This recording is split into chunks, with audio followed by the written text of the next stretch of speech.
चलिए आज वृंदावन की गलियों में चलते हैं, जहां भक्ति की एक ऐसी कहानी छिपी है जो दिल को छू जाती है। आज हम भारत के सबसे मशहूर मंदिरों में से एक बांके बिहारी मंदिर की एक बहुत ही अनोखी और खूबसूरत परंपरा के पीछे की कहानी जानने वाले हैं। तो सवाल ये उठता है कि आखिर बांके बिहारी मंदिर में भगवान की मूर्ति के सामने ये पर्दा बार बार क्यों गिराया और उठाया जाता है?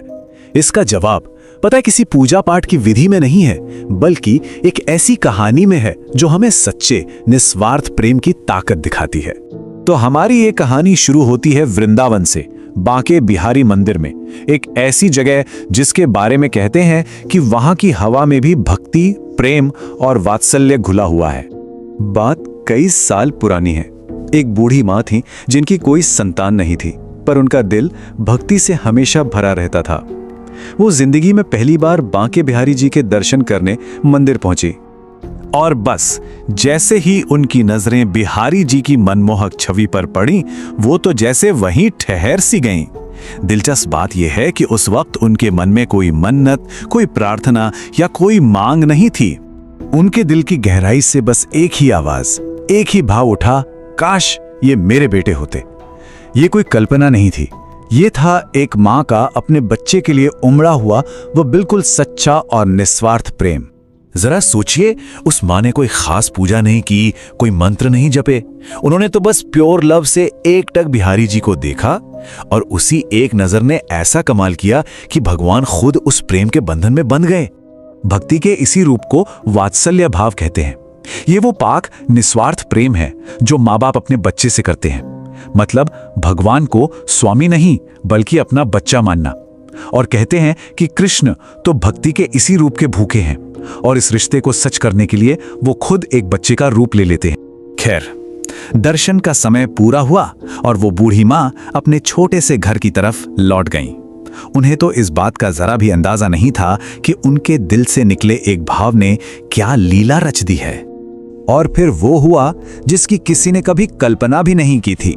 बिहारी जी उस माँ के प्रेम में ऐसे बंधे कि वो अपना आसन छोड़कर एक छोटे बच्चे का रूप लेकर उनके पीछे पीछे चल पड़े, बिल्कुल वैसे ही जैसे एक छोटा बच्चा अपनी माँ का आंचल पकड़कर चलता है। अब सोचिए, जब पुजारियों ने आसन को खाली देखा होगा तो क्या हुआ होगा? पूरे वृंदावन में हड़कंप मच गया। कहते हैं कि बहुत मिन्नतों, प्रार्थनाओं और भजनों के बाद वो सब मिलकर उस नन्हे बिहारी जी को वापस मंदिर में विराजने के लिए मना पाए।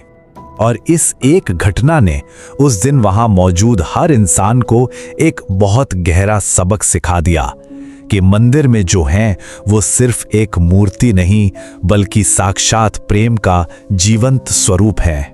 तो भविष्य में ऐसा फिर कभी ना हो और भगवान के इस बाल भाव की रक्षा हो सके, इसके लिए कुछ नई परंपराएं शुरू की गईं। जैसे अब वहां कोई बहुत बड़ी आरती नहीं होती, ना ही जोर जोर से घंटे बजाए जाते हैं, कहीं बालक कृष्ण डर ना जाएं, और सबसे जरूरी, बार बार पर्दा डाला जाता है। तो असल में ये पर्दा सिर्फ एक कपड़ा नहीं है, ये इस बात की लगातार याद दिलाता है कि यहाँ भगवान एक कोमल बालक के रूप में है, जो किसी भक्त के सच्चे प्रेम से खिंचकर उनके साथ चल भी सकते हैं।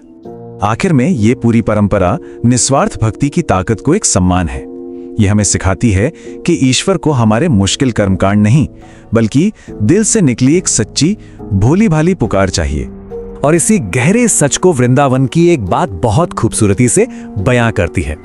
वृंदावन में आज भी माना जाता है बांके बिहारी जी भक्तों के नहीं, भक्त बांके बिहारी जी के होते हैं।